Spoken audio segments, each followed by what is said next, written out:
মাগুরার ধর্ষণের শিকার শিশুটির শারীরিক অবস্থা আশঙ্কাজনক বলে জানিয়েছেন ঢাকা মেডিকেল কলেজ হাসপাতালের পরিচালক ব্রিগেডিয়ার জেনারেল মোহাম্মদ আসাদুজ্জামান।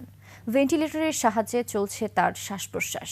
এ ঘটনায় 4 জনকে আসামি করে মামলা দায়ের করা হয়েছে। এদিকে শিশুটির মায়ের সাথে কথা বলে চিকিৎসার খোঁজ খবর নিয়েছেন বিএনপির ভারপ্রাপ্ত চেয়ারম্যান তারেক রহমান। বিস্তারিত শাকেরা আরজুর রিপোর্টে। শিশু বিভাগের নিবিড় পরিচর্যা কেন্দ্রে মাগুরায় পাশবিক নির্যাতনের শিকার ছোট্ট শিশুটি লড়ছে জীবন মৃত্যুর সাথে।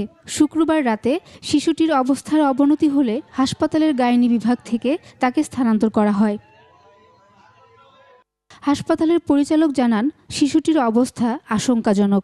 ডাক্তাররা যেটা বলেছেন, তার যে অ্যাকচুয়ালি যে পাশবিক নির্যাতনের ফলে আসলে তার যেটুকু ইনজুরি হয়েছে, কিছু ইনজুরি আছে তার পেরিনিয়াল রিজিয়নে, কিন্তু মেইন সমস্যাটা তার গলার কারণেই তার আসলে এই যে হাইপক্সিয়া হয়েছিল। গাইনি ও অ্যানেস্থেসিওলজি বিভাগের চিকিৎসকদের নিয়ে মেডিকেল বোর্ড গঠন করা হয়েছে বলেও জানান পরিচালক। আমরা 4 সদস্যের একটা মেডিকেল বোর্ড করে দিয়েছি। আজকেই এই মেডিকেল বোর্ড বসবে।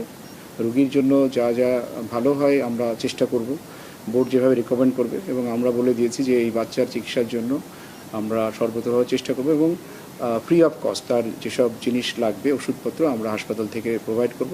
অমানবিক এই ঘটনার নিন্দা জানিয়ে বিএনপির ভারপ্রাপ্ত চেয়ারম্যান তারেক রহমান লন্ডন থেকে ফোনে কথা বলেন শিশুটির মায়ের সাথে।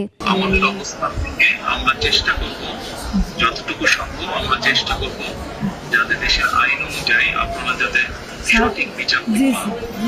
মাগুরা শহরে বোনের বাড়িতে বেড়াতে এসে 8 বছরের ওই শিশু ধর্ষণের শিকার হয়েছে বলে অভিযোগ উঠেছে। বৃহস্পতিবার বেলা 11:30টার দিকে অচেতন অবস্থায় শিশুটিকে মাগুরার 250 শয্যা বিশিষ্ট হাসপাতালে নিয়ে আসেন তার বোনের শাশুড়ি। এদিকে শিশু ধর্ষণের ঘটনায় 4 জনকে আসামি করে মামলা দায়ের করা হয়েছে। গ্রেফতার করা হয়েছে 4 জনকেই। আসামিদের পুলিশ হেফাজতে আছে বর্তমানে। পুলিশ আসামিদেরকে প্রয়োজনীয় পুলিশ স্পটের মাধ্যমে বিজ্ঞ আদালতে অতি সত্বর প্রেরণ করা হয়েছে। শাকেরা আরজু, 21 টেলিভিশন, ঢাকা।